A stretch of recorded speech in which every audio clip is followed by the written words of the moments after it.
the latter day of the law? Everything's good, right? The distinctions and benefits chapter in the 6th volume of the Lotus Sutra states, in the evil age of the latter day of the law, if there is someone who can uphold this sutra, I am. Also, the Peaceful Practices chapter reads, in the latter day of the law, if one wishes to preach this sutra. These quotations refer to the propagation of the Lotus Sutra in the 10,000 years of the latter day of the law. All the Buddha's teachings other than the Lotus Sutra are covered by his declaration, in these more than 40 years I have not yet revealed the truth. Moreover, there are some cases where the sutras have been revised according to the understanding of those who compiled them, and therefore cannot be trusted. The scholars of the various schools remain oblivious to the fact that the Buddha sowed the seeds of enlightenment when he expounded the Lotus Sutra in the past. How foolish they are! Quite unaware of the distant past, major world system dust particle kalpas ago, or numberless major world system dust particle kalpas ago, because those are only revealed in the 2nd and the 16th chapters of the Lotus Sutra. They abandon the wonderful teaching that is pure and perfect and sink again into the sea of sufferings of birth and death. It is pitiful beyond description that, though people born in a land where the people's capacity to receive the perfect teaching is fully mature, they vainly fall back into the great citadel of hell of incessant suffering. They don't maintain their faith to the last moment of life. They don't follow the teaching that they're actually rewarded. Do you think Samibo never got any benefit if he's already out preaching to everybody else? No, he's already seen proof from the Daishonen's teaching. Was he able to resist the influence of the devilish functions that the Daishonin qualified would attack him? No. And that's why he went Titan. That's why he suffered the actual proof of what happens when you go Titan. You lose all your fortune. He died. I'm not saying anybody that goes Titan is going to die. We're all going to die. But again, actual proof is reflected in more way than just benefit. They vainly fall back into the great citadel of hell of incessant suffering.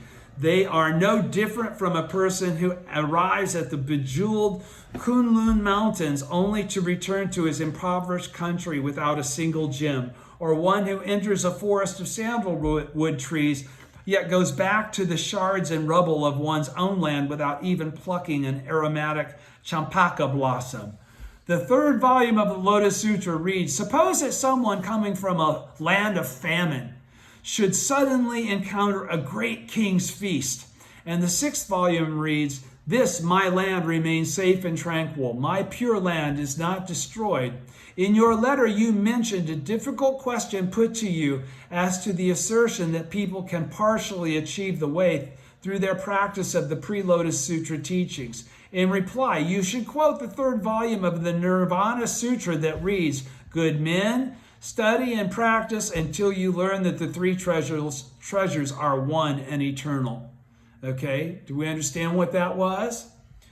Okay, further, quote the 3rd volume of the Annotations on the Great Concentration and Insight. Quote Mielo that comments on this passage where it states, only those who have heard the Mahayana teachings in the remote past can attain the way through practicing the Hinayana teachings. And those who gained the way through the practice of the various sutras expounded before the Lotus were able to do so only because of their initial practice in the remote past.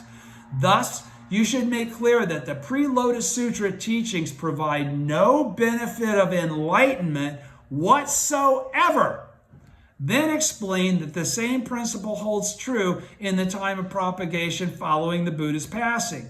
All who obtained proof of enlightenment in the former and the middle days of the law did so solely because of the relationship they had formed with the Lotus Sutra during the Buddha's lifetime, prior to the former and the middle day of the law.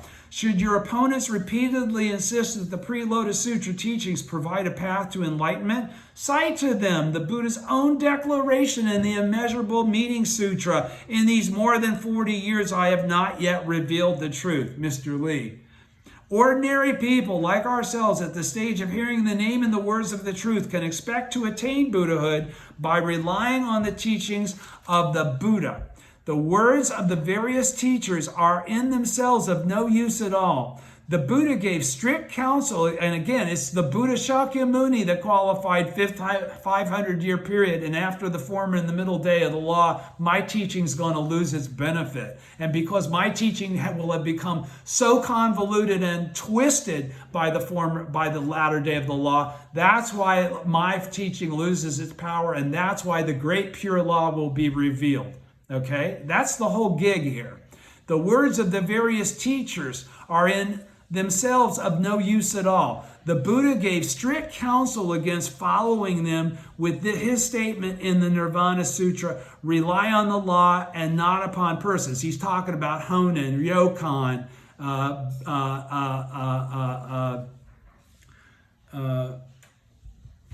Zen guy, Bodhidharma, those guys. No. Don't rely on them. Rely upon the teaching. And the teaching has said, wait until after the fifth 500-year period, the correct teaching will change. Remind your opponents of this and repeatedly cite the passage, I have not yet revealed the truth, to refute their arguments. However, do not carelessly cite these passages such passages as honestly discarding expedient means I will preach only the unsurpassed way, and the world-honored one has long expounded his doctrines and now must reveal the truth. Rather, keep these teachings in your heart and never quote them without good reason, because they can become distorted. Another difficult question you mentioned concerns the assertion that attaining the way indicated in the pre-Lotus Sutra's teachings and that of the Lotus Sutra are ultimately the same. This question arises because the Meditation Sutra says that those who rely upon it will be reborn in the Pure Land. In reply, you should say that. So that was a question from Samibo saying, what about this? Where people ask me about, this quote from the meditation, whatever I just said, the Meditation Sutra, all right? And the Daishonin is now saying, in reply, when you get that kind of a question, in reply, you should say that similar assertions can be found in other sutras as well, and cite again the teaching, in these more than 40 years, I have not yet revealed the truth. Because nobody wants to let go of the teachings they've been studying their whole lives. Yeah. So all this to dislodge the thinking that they're correct when they're no longer correct. They would have been correct 2,000 years ago, but that's not now, all right? That's the difficult thing, and that's what he's referring to here now when he's talking to Samibo, because they're talking to other Buddhists. I have not yet revealed the truth. And others, he says, in reply, you should say that similar assertions can be found in other sutras and cite again the teaching, in these more than 40 years I have not yet revealed the truth, and others such as, the Buddha preaches so as an expedient means, merely employing provisional names and terms. If they further contend that the Meditation Sutra and the Lotus Sutra were expounded during the same period of time, you should deal with this by quoting the passage from the Teacher of the Law chapter, in which the Buddha says, among the sutras I have preached, now preach, and will preach. This Lotus Sutra is the most difficult to believe and the most difficult to understand. You can also quote relevant passages from the third volume of the Profound Meaning of the Lotus Sutra, or the third volume of the Annotations on the Profound Meaning of the Lotus Sutra, Tiantayam Yolo. You can quote from them. Be sure, however, that you consider these sutras and commentaries well, and do not quote them haphazardly. In your letter, you also mentioned the claims of the True Word School. So he's going through, Samibo obviously wrote him a letter, and he's mentioned all these things he's running into as he tries to do Shakabuku. First, ask upon, top of page 476, second column. In your letter, you also mentioned the claims of the True Word School. First, ask upon which scriptural passage, the great teacher Kobo based his denumeration,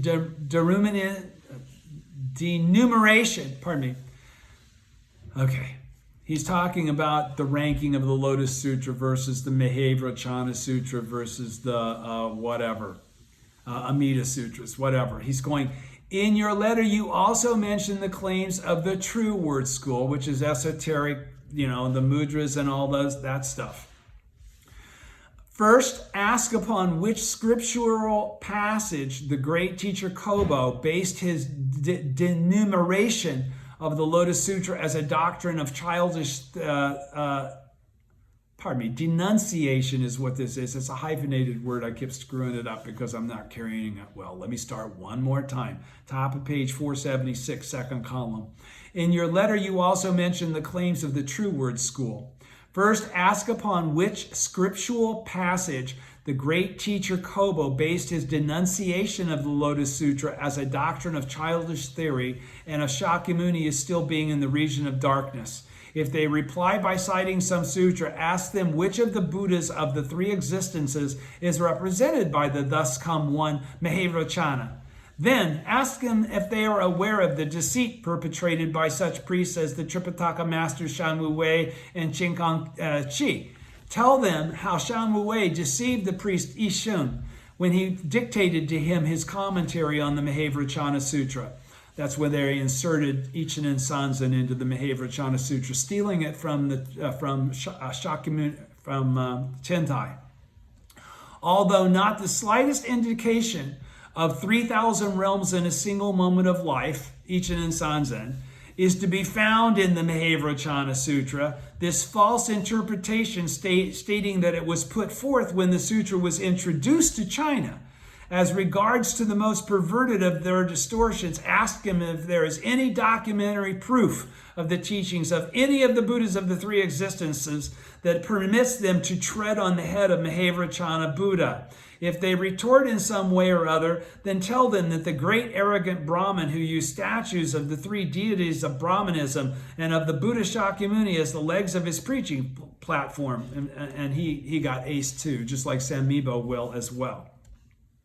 On other points, he's saying, ask him if you know what happened to these people that slandered in this way. Okay, that's what the Daishonin is saying to Samibo, almost telling Samibo, when you do this kind of great slander, you too will fall into the same pit of the Avicii hell. On other points, ask them in the same way just which sutra or treatise they can provide as proof of their assertions. And for the rest, debate with them as I have always taught you. Now, why does he constantly say this? Because he knows that they're all full of shit and they really don't even understand their own doctrines, and they have not read all the sutras that he has read. And they're all making assertions that these sutras that are the basis of the teachings of their school say certain things, and Nichiren's saying, where does it say that? Show me where it says that. Mr. Lee, that's how he always defeated them in debate. They could never back up their own teaching. He already knew all of their teachings. That's why he came forth with Nam-myoho Renge-kyo, because he could not find the answer in any of the existing teachings. Okay? So he says, on the other points, ask them in the same way just which sutra or treatise they can provide as proof of their assertions. And for the rest, debate with them as I have always taught you. No matter which school you may debate, if the teachings of the True Word School are mentioned, clearly refute that school's distorted views. In other words, always go after True Word anytime you hear it mentioned. Okay? Because it's not good. Next, as to the assertions of the Nembutsu school, the Dharma teacher Tan Luan defines, top of page 477, first column, defines the Nembutsu as the easy to practice way and the practices of the other schools as the difficult to practice way. Tao Cho defines the Nembutsu teachings as the Pure Land teachings and all the other teachings as the Sacred Way teachings. Shantao distinguishes between correct and sundry practices, while Honen enjoins people to discard, close, ignore, and abandon all sutras other than those relating to Amida's Pure Land. Have those who cite these statements identify the exact sutra or treatise from which they are derived, because they're all made up shit. All right? Of sutras, there are, of course, two types, true and provisional. Treatises can also be divided into two types, those that discuss Hinayana, Mahayana, or Buddhism in general, and those dealing with specific sutras or chapters. Moreover, there are those treatises that are faithful to the sutras and those that distort the sutras. One should clearly master these distinctions.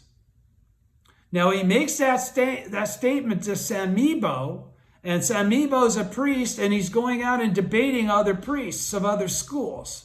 But for us, the way we master those distinctions is we master the teaching of Nichiren. He's already qualified where all those distinctions are. And if we understand the sutras on the basis of his understanding, we are already covered. We don't have to know every little thing about every little sutra and where it was screwed up, because the Gosho is filled with the references that qualify that. And that's knowing that it has nothing to do with whether you attain Buddhahood in your present form, which is the whole ballgame. So he says, continue, middle of page 477. Ask them if from among the 3 Pure Land Sutras they can point out any passages verifying the above mentioned assertions. They won't be able to.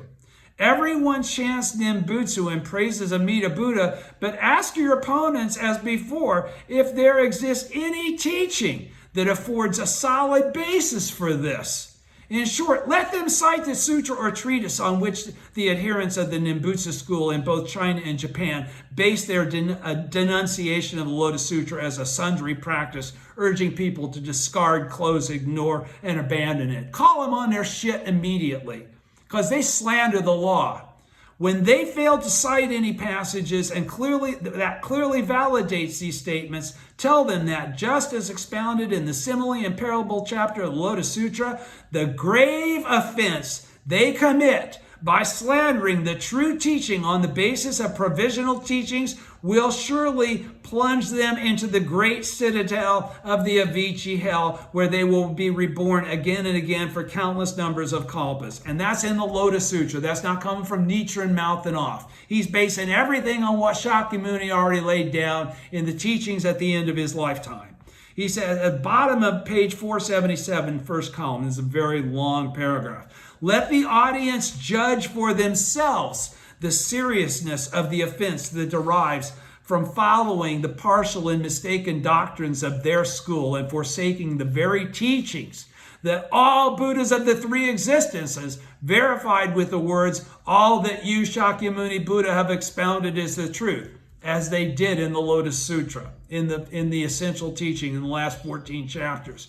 Could any thinking person fail to discern which is true and which is false? Then strictly denounce the teachers of their school. Strictly denounce them. Don't just say, oh, they're good or they're... No, he's saying go into full-blown refutation. You're full of shit. Where does it say that?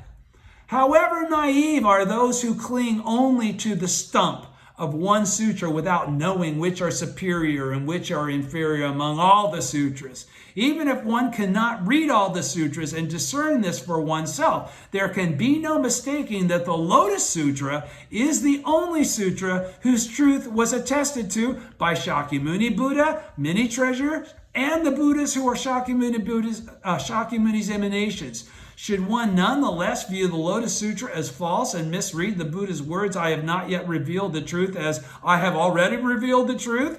One's distorted vision would be inferior even to that of cattle or sheep.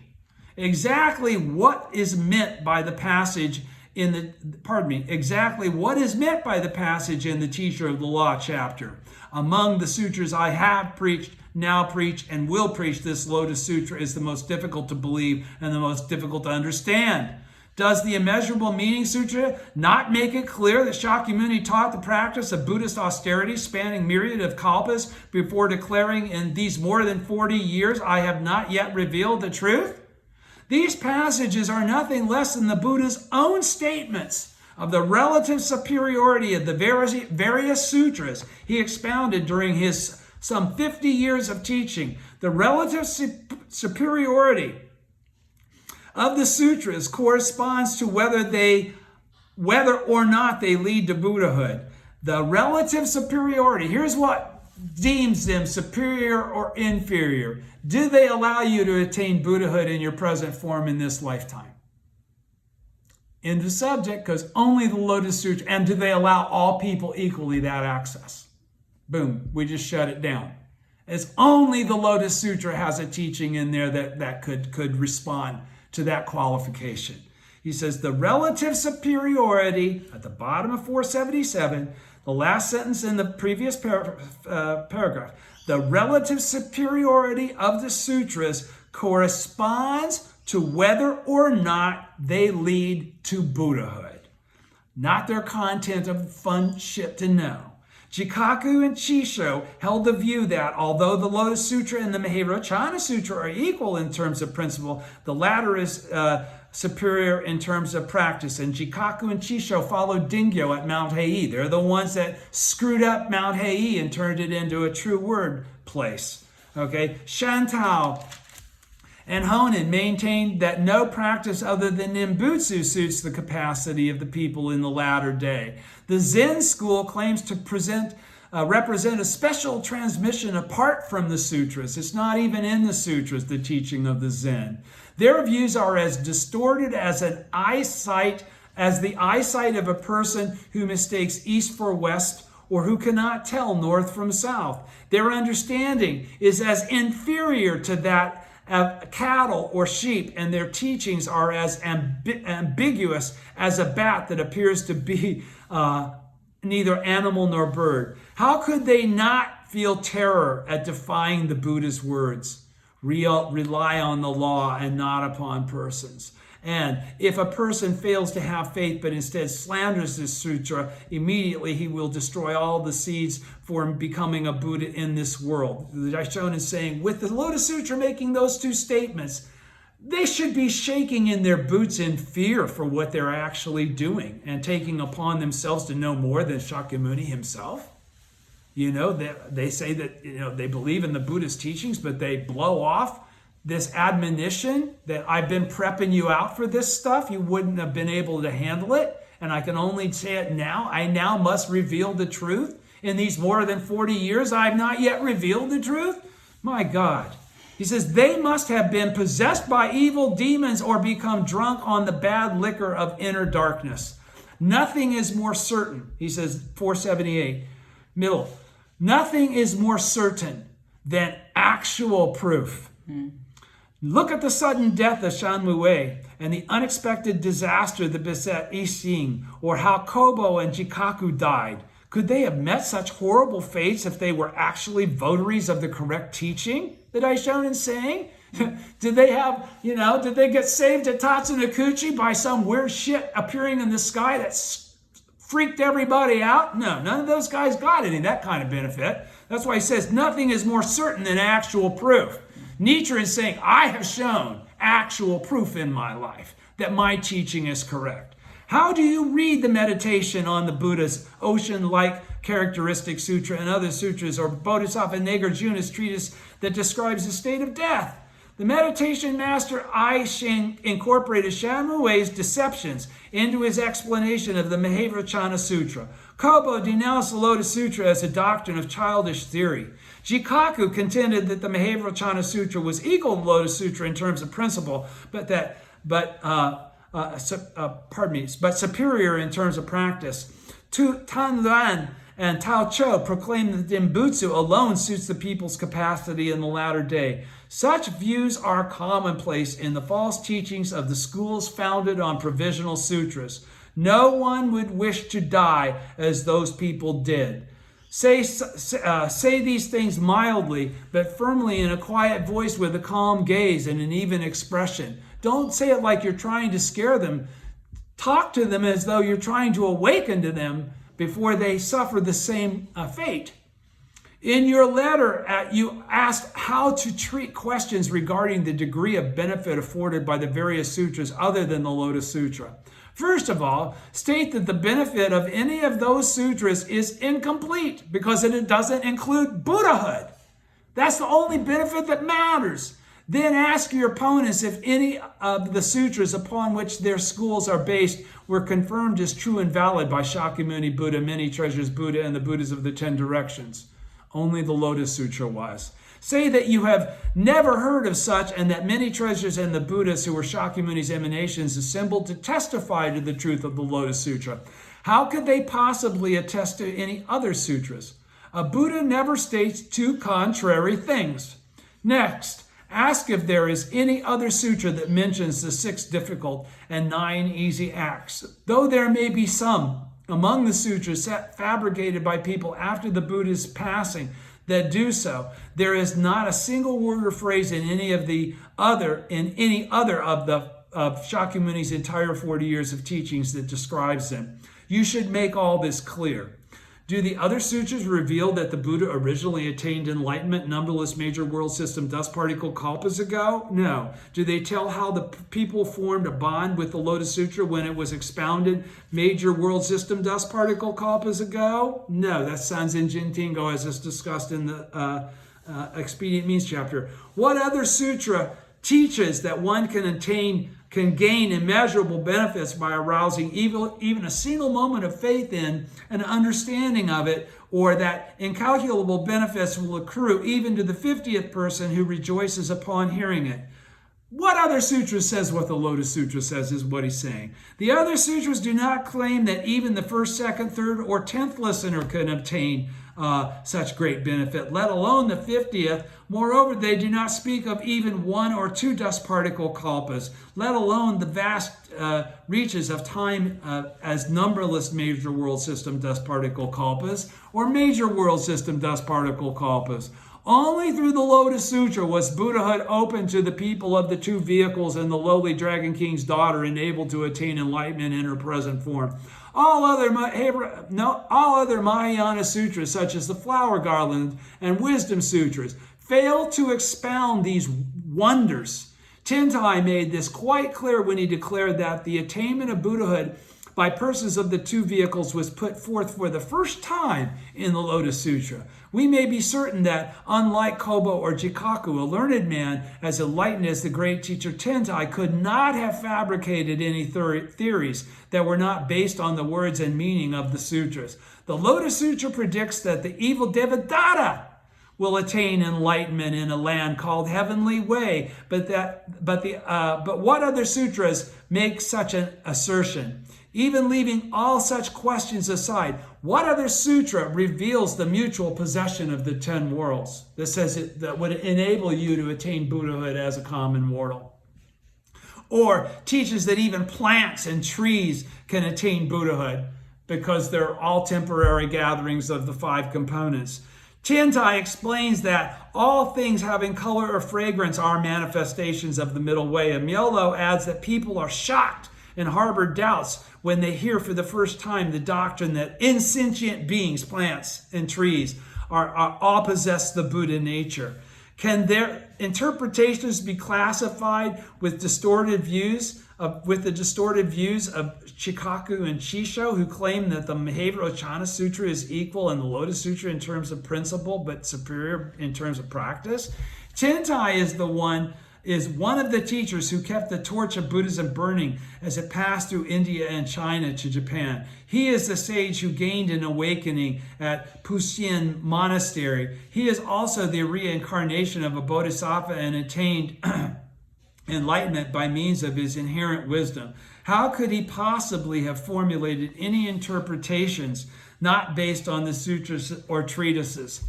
At the top of page 479, second column, is any single great matter to be found in the other sutras? The Lotus Sutra contains 20 outstanding principles. Among those 20, the most vital is the lifespan chapter's revelation that the Buddha first attained enlightenment numberless major world system dust particle kalpas ago. People may well wonder what this revelation means. Explain that it teaches that common people like ourselves who have been submerged in the sufferings of birth and death since time without beginning, and who never so much as dreamed of reaching the shore of enlightenment, become the thus come ones who are originally enlightened and endowed with the 3 bodies. That is, it reveals the ultimate principle of 3,000 realms in a single moment of life. From this perspective, you should firmly establish that the Lotus Sutra is the most profound among all the Buddha's teachings. You should bring forth this point in an official debate, but not during personal discussions. Should you indiscriminately mention it to whomever you meet on any occasion or at any time, you will certainly incur punishment from the Buddhas of the three existences. Because what have they said? They've said, preach it only to the wise, not to the foolish. So you can't just go, again, even though you open the name and the words of the truth, you should always be mindful getting into the doctrines that can be disputed that you can't fully back up because you don't have the wisdom to. You're just kind of freelancing. Let me say it again, the middle of page 479, second column. You may bring forth this point in an official debate, everything that I just talked about that almost made me cry, but not during personal discussions. You should you indiscriminately mention it to whomever you meet, people that don't have the background to understand what you just said, they may slander automatically as a result of that. And you'll be making the cause for retribution when you do that. You may bring forth this point in an official debate, but not during personal discussions. Should you indiscriminately mention it to whomever you meet, mention it to whomever you meet, Should you indiscriminately mention it to whomever you meet on any occasion or at any time, you will certainly incur punishment from the Buddhas of the three existences.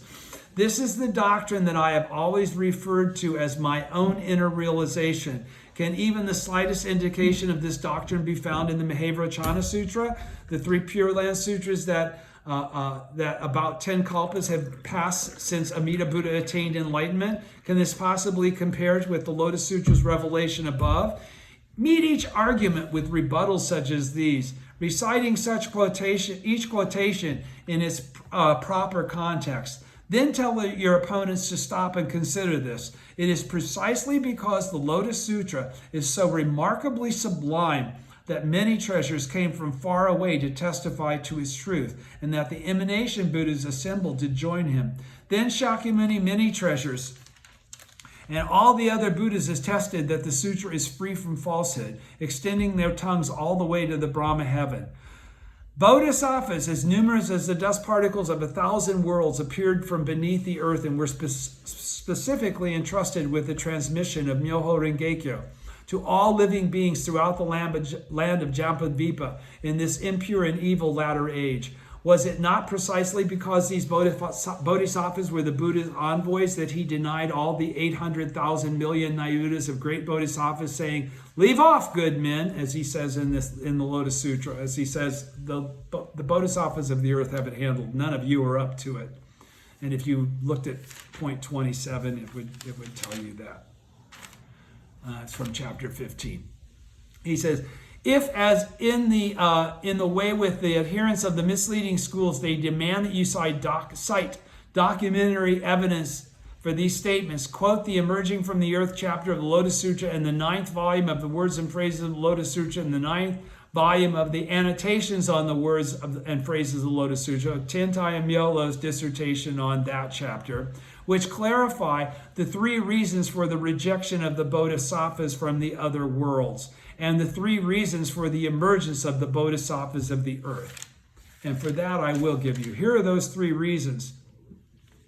The revelation set portion of the essential teaching consists of the second half of the Emerging Up from the Earth chapter, the entire lifespan chapter, and the first half of the Distinctions of Benefits chapter of the Lotus Sutra.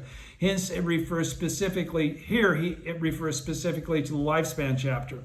And then 41, the 3 reasons. A reference to one of the 10 major precepts of the 58 rules of discipline of Mahayana Bodhisattvas set forth in the Brahma Net Sutra, which is not to praise or disparage oneself. Pardon me, I'm way off. I'm way off on the points that I'm talking about. Point 28, and point 29. I'm reading you 40 and 41 because I have them in bold. First, point 28. First, let me go back to 28. And the 9th, it says, if as If, as in the way with the adherents of misleading schools, they demand that you cite documentary evidence for these statements, quote the Emerging from the Earth chapter of the Lotus Sutra and the 9th volume of the Words and Phrases of the Lotus Sutra and the 9th volume of the annotations on the Words and Phrases of the Lotus Sutra, which clarify the 3 reasons for the rejection of the bodhisattvas from the other worlds, which are: first, the bodhisattvas from the other worlds have their own tasks to fulfill in their respective worlds. Second, they have little connection with the people in the Sahe world, us in Earth. Third, if Shakyamuni had allowed them to carry out the mission of propagation, he would have had no reason to summon the bodhisattvas of the essential teaching, the bodhisattvas of the earth. So he says, read them all that, which clarify the 3 reasons for the rejection of the bodhisattvas from the other worlds, and the 3 reasons for the emergence of the bodhisattvas of the earth. The 3 reasons for the bodhisattvas of the earth to emerge were: first, the bodhisattvas of the earth are the Buddha's original disciples. Second, they have a deep understanding, they have a deep relationship with the people of the Sahe world. Third, by summoning and entrusting them with the propagating of his teaching, Shakyamuni was able to verify his enlightenment that had been achieved in the remote past. When he said it's been numberless major world system dust particle kalpas, there is proof that that's the case. Therein lies the matter of utmost importance. Herein lies the matter of utmost importance for Nichiren and his followers. So,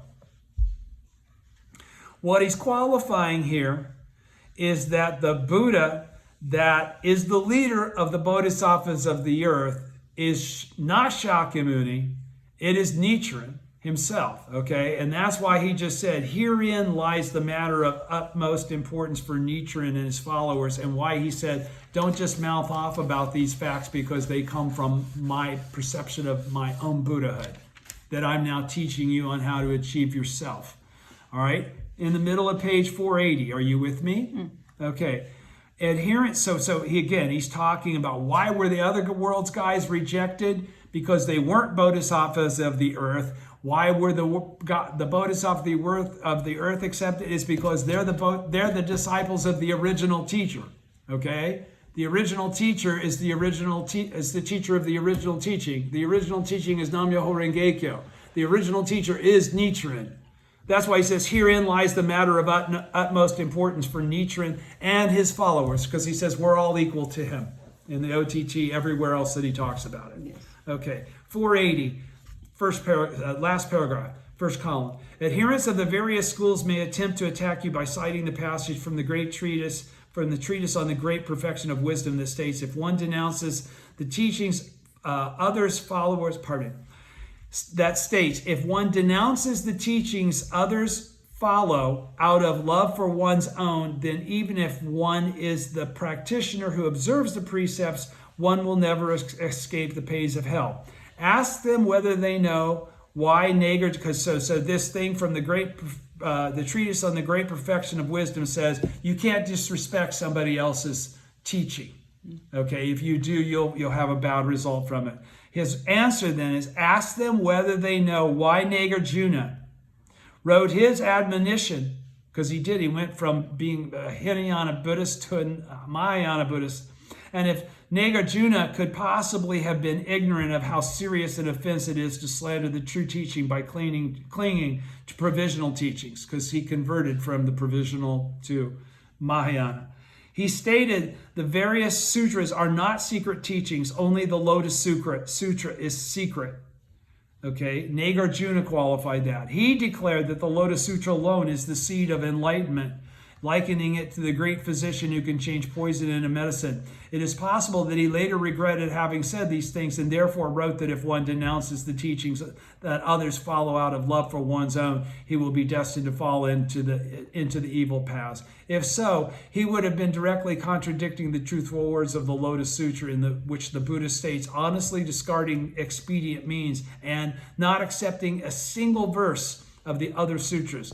This is hardly conceivable. Nagarjuna was a bodhisattva who appeared in accordance with Shakyamuni Buddha's prediction, as well as a scholar in the direct lineage of the Buddha's teaching. He may well have written this admonition in his treatise because he foresaw that such persons as Kobo and Tan Lan would slander the Lotus Sutra, the teaching that befits this age of the latter day of the law. You should scoff at your opponents for not knowing the meaning of the words they cite. So I hope you all gathered what I was just saying there, okay? Tell them, you are yourselves not followers of those are you yourselves not followers of those destined to fall into the evil paths? How pitiful. Are you not to be counted among those who will suffer for countless kalpas to come? In his appeal to the Lord of Hokoji, Ryokan of the Precept School stated as follows: Ninsho, have been vexed by the priest called Nichiren, who proclaims that those observing the precepts are destined to fall into hell. What sutra or treatise states such a thing? This is the first question. Moreover, though there is scarcely anyone in Japan today, whether of high or low rank, who does not chant the Nembutsu, he asserts that the Nembutsu forms the karmic cause for falling into the hell of incessant suffering. On what sutra is this based? I would like to ask Nichiren what reliable proof he has to justify this statement. This is the second question. He sent the government 6 such questions concerning in general whether or not enlightenment can be achieved through the practice of the pre-Lotus Sutra teachings, which I, Nichiren, say they cannot be because the Lotus Sutra says that they cannot be in the latter day of the law.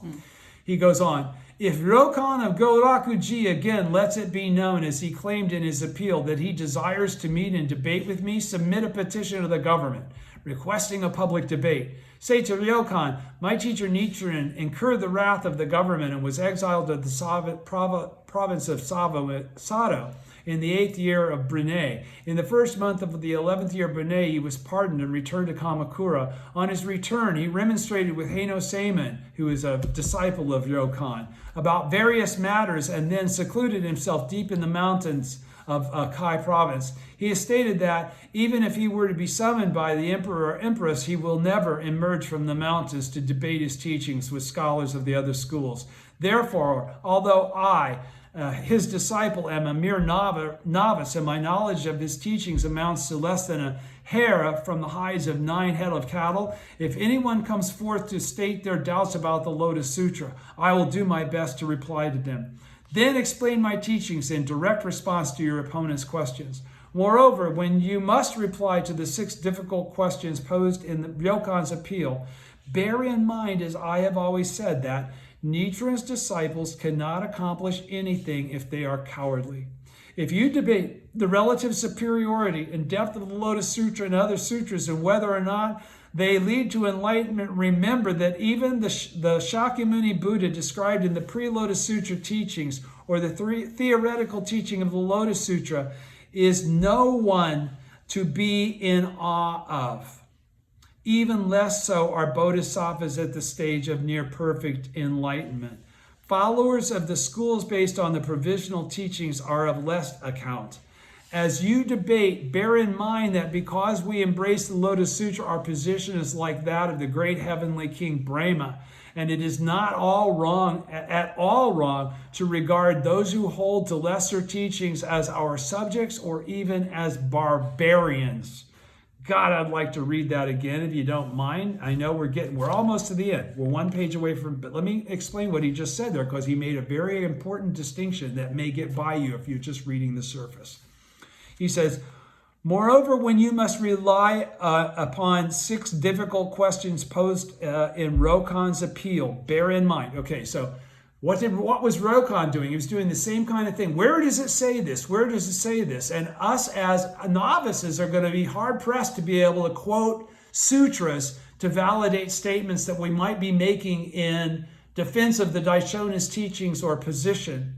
So the Daishonin is telling Samibo, he's actually telling us in this Gosho, bear in mind, as I have always said, that Nichiren's disciples cannot accomplish anything if they are cowardly. So number 1, even though you don't know all those sutras, if Nichiren has already qualified to you what those sutras said, never be afraid to quote Nichiren. Nichiren would never lie to you. He's never wrong. Okay, you can go up against Ryokan, any of these dudes, Honan, any of the Shantao, any of them, they're full of shit. You are already prepared to debate even them. So with Samibo. He says, as you debate the relative superiority and depth of the Lotus Sutra and other sutras, and whether or not they lead to enlightenment, remember that even the Shakyamuni Buddha, described in the pre-Lotus Sutra teachings, or in the theoretical teaching of the Lotus Sutra, is no one to be in awe of. He's qualifying that the Shakyamuni Buddha of the first 14 chapters is not the same as the Shakyamuni Buddha of the last 14 chapters, because hidden in the depths of the last 14 chapters is the true identity of the original teacher of Kuan-Ganjo. Okay, and that's what he just qualified there. That's why he made that distinction. You want to talk, anytime you quote Shakyamuni from the Provisional or the Gamas or the Flower Garland Sutra, anything prior to the Lotus other than the immeasurable meanings, he says, that Shakyamuni Buddha does not compare to the Shakyamuni Buddha of the last 14 chapters, which reveals the truth of Buddhahood in your present form, or the fact that enlightenment of Shakyamuni precedes this lifetime by an immeasurable amount of time, just as yours does if you are the Buddha. When you reveal your Buddha nature, that's the original state. That's not something new that was given to you. What you're given is the implanting the seed of observation, of bringing it forth. It's not the original seed of enlightenment. That comes from the original state. That's why you can take the teaching that opens that up and utilize it.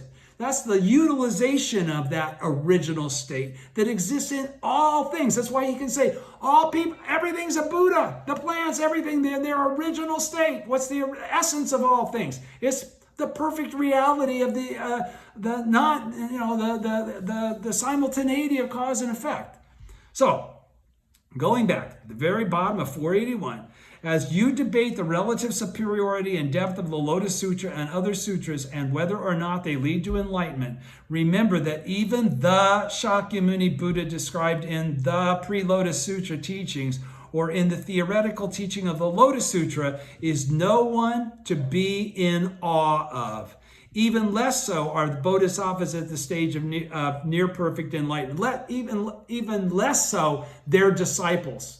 Okay, if that Buddha is not even anybody to be in awe of, none of the people associated with him are to be like, okay? So, followers of schools based on provisional teachings are still of less account. As you debate, bear in mind that because we embrace, so in other words, he's saying, always debate with the same confidence that I have. If you're my disciple, if you're of the same mind as Nichiren, you have no doubt in your mind when you're making these declarations of whether or not you're right. Okay? It's not arrogance. It's confidence in the teachings of the teacher. Bear in mind that because we embrace the Lotus Sutra, which he's already qualified is the supreme teaching, okay? That's why our teacher must be the supreme teacher. That's why we don't have to worry about anything underneath it. Is like that of the great heavenly king Brahma, and is not at all wrong to regard those who hold to lesser teachings as our subjects or even as barbarians. The adherents of the precept school do violence to the precepts that exceeds even the devastation of a crumbling mountain or a flooding river. Far from attaining Buddhahood, they will not even be reborn in the world of human or heavenly beings. The great teacher Myolo states, if one observes but a single precept, one will be born as a human being. But if one breaks even a single precept, one will instead fall into the three evil paths.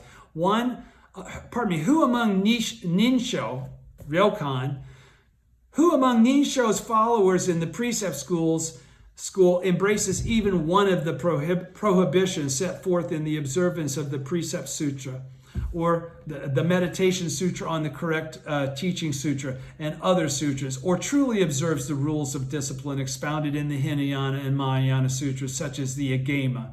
Without doubt, they are all destined to fall into three evil paths, or even sink into the hell of incessant suffering. How pitiful they are! You should tell them so and reproach them by citing the Treasure Tower chapter's explanation of what observing the precepts and practicing the rules of discipline truly means.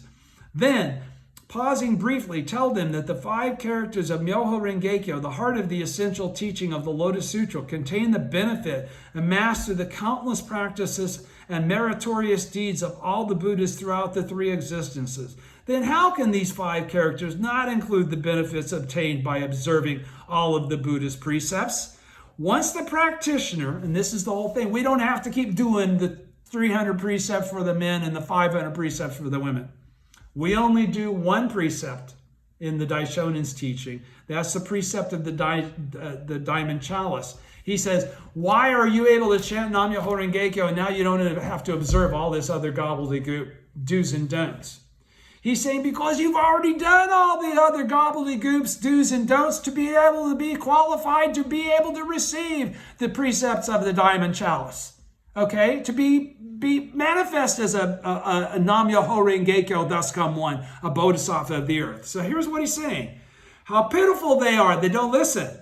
You should tell them so and reproach them by citing the Treasure Towers chapter explanation of what observing the precepts and practicing the rules of discipline truly means. Then pausing briefly, tell them that the 5 characters of Myoho Renge-kyo, the heart of the essential teaching of the Lotus Sutra, contain the benefit amassed through the countless practices and meritorious deeds of all the Buddhas throughout the 3 existences. Then, how can these 5 characters not include the benefits obtained by observing all of the Buddha's precepts? Once the practitioner embraces this perfectly endowed, wonderful precept, the precept of the diamond chalice, the precept of Nam-myoho Renge-kyo, the precept involved in practicing the Buddhism of sowing, he cannot break it even if he should try.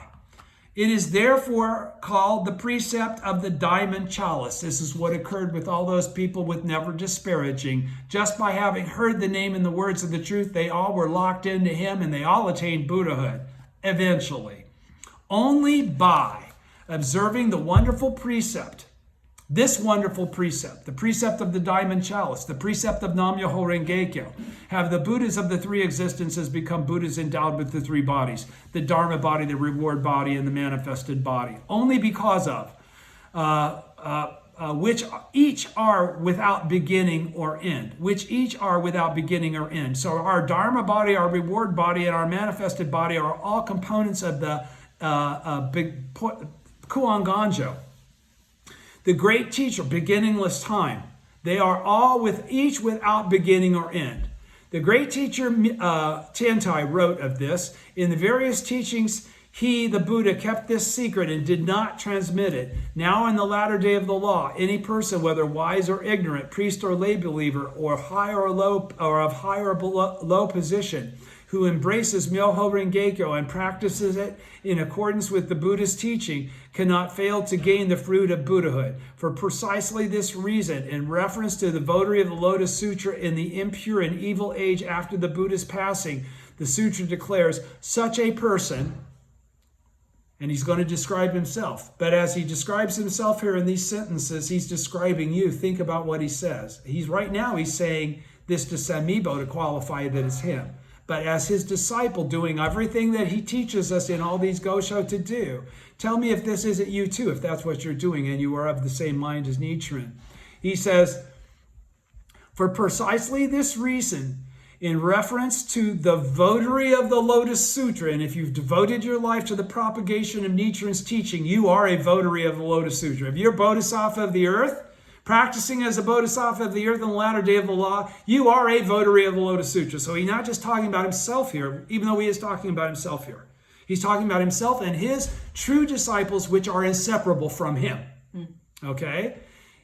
For precisely this reason, the reference to the votary of the Lotus Sutra in the impure and evil age after the Buddha's passing, which is now, the sutra declares such a person assuredly and without doubt will attain the Buddha way, will attain absolute, true, perfect enlightenment. On the other hand, Those who practice the provisional teachings against the admonition of Shakyamuni, many treasures in the Buddhas of the 10 directions in the Lotus Sutra, will definitely fall into the hell of incessant suffering. Now that so wondrous a precept has been revealed, the precept of the Diamond Chalice, Nam-myoho Renge-kyo, none of the precepts expounded in the pre-Lotus Sutra's teachings or in the theoretical teaching have the slightest power to benefit people. There's no benefit from following all those rules and regulations in the absence of chanting Daimoku. And if you're chanting Daimoku, you don't have to worry about those rules and regulations because it's the precept of the Diamond Chalice. Since they provide not the slightest benefit, it is totally useless to observe them. This is Nichiren telling us that. What Rokan makes himself out to be all that in a bag of chips over, he isn't. Even for a single day. It is totally useless to observe them even for a single day. At the time when the wonderful precept of the essential teaching, which is Nam-myoho Renge-kyo, is to spread, there will doubtless be omens never witnessed in any previous age. The great earthquake of the Shoka era and the great comet of the Brunei era were two such signs. But who among our contemporaries, what school of Buddhism is actually propagating the object of devotion and the sanctuary of the essential teaching, which are two of the three great secret laws, which are represented by Nichiren's three great secret laws, okay? That's the Gohonzon, Nam-myoho Renge-kyo, and where the Gohonzon is shrined. Not a single person carried out this task during the 2020 years and more following the Buddha's passing, except me. Now more than 700 years after Buddhism was introduced to Japan, in the reign of the 30th Emperor Kime, the great law never heard of in previous ages is spreading throughout Japan, Nam-myoho Renge-kyo. How reassuring it is to know that not only the people here, but those of India, China, and the entire land of Jambudvipa will be able to attain Buddhahood. This whole Nam-myoho Renge-kyo is going to spread everywhere. Everybody going to be the Buddha. Concerning the teaching, practice, and proof that I stressed earlier, with regard to the great law, the latter day of the law possesses all three, just as the former day of the law did with regard to Shakyamuni's teaching. Superior practices, the leader of the Bodhisattva practices, has already made his advent in this world. So the great law, the essence of the Lotus Sutra that was entrusted to him, will spread without fail. That sentence there basically says, I am superior practices. Because he's talking about Nam-myoho Renge-kyo. He's talking about the entrustment chapter where Shakyamuni gives the great pure law, the law that shall be propagated in the 5th 500 year and later, to superior practices. And that's why, he's already saying, superior practices has already made his advent. He already exists. He's already existed. He's basically saying, it's me. I'll say it again. Concerning, pardon me.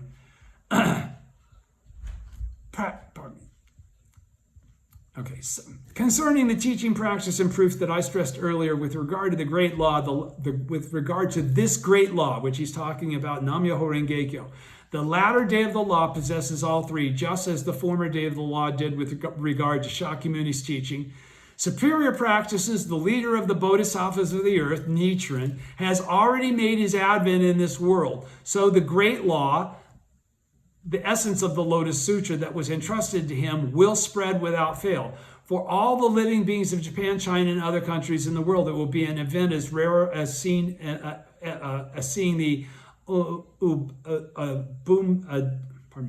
Dumbara flower blossom to herald the advent of a gold world-turning king. In the first 40 years of his preaching life, as well as in the 14 chapters of the theoretical teaching of the Lotus Sutra, the Buddha kept this great law secret and did not teach it, expounding it only in the revelation portion of the essential teaching. And I already read a minute ago, the revelation portion of the essential teaching consists of the second half of the emerging from the earth chapter, the entire lifespan chapter, and the first half of the distinction and benefits chapter of the Lotus Sutra. Here it refers specifically to the lifespan chapter, and that's called the one chapter in the two halves that is often mentioned in Shakyamuni's, in Tintai's teachings. He's going, it says, in the 14 chapters, the theoretical, that the Buddha kept his great law secret and did not teach it, expounding it only in the revelation portion of the essential teaching. I have heard that when the priest Ryokan knew I was far away in a distant province, he told everyone how he had wished I would hasten to Kamakura so he might debate with me and dispel the people's doubts. Demand to know if praising oneself and disparaging others in this fashion is one of the precepts of his school's practices. What is more, when I actually did return to Kamakura, Ryokan shut his gates and forbade anyone to enter. At times, he even feigned illness, saying that he had caught a cold. Tell him, I am not Nichiren, but merely one of his disciples. Though I speak with a bit of an accent and am rather dull-witted, I fully agree with his assertion that the precept school is traitorous. When in public debate, although the teachings that you advocate are perfectly consistent with the truth, you should never on that account be impolite or abusive or display a conceited attitude. Such conduct would be disgraceful. Order your thoughts, words, and actions carefully and be prudent when you meet with others in debate. Nichiren, the 21st day of the 3rd month, sent to his disciple, who is Ben Nisho, I think, is who this was written to.